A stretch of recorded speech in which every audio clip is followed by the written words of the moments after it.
Hello everyone, welcome back to the channel. In this video, I'm going to create a quick in-depth comparison review about these two remote desktop platform, which is AnyDesk and ISL Online. So to get started, we'll quick analysis about this platform to help you decide which of these will be a better option for you. AnyDesk in 2025 is still one of the fastest and most lightweight remote desktop tools out there. It's popular for its quick setup, smooth performance, even slow connection, and across platform access including Windows, macOS, Linux, and mobile.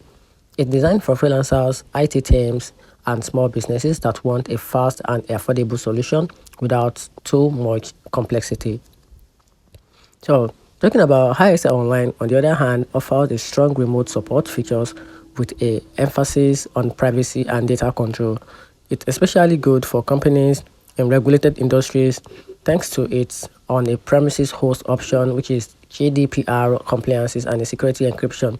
It's a bit more features rich than AnyDesk, which tools like its section recording, detail report, and advanced user management, but it's higher price and with a slight steeper learning curve. In conclusion, choose AnyDesk for speed, simplicity, and a budget-friendly remote access. On the other hand, pick ISL Online so if you need a strong compliance, more control, and a professional level support tools for business use. And that's it. So let me know in the comment section below which of these tools would be a better option for you. Thanks.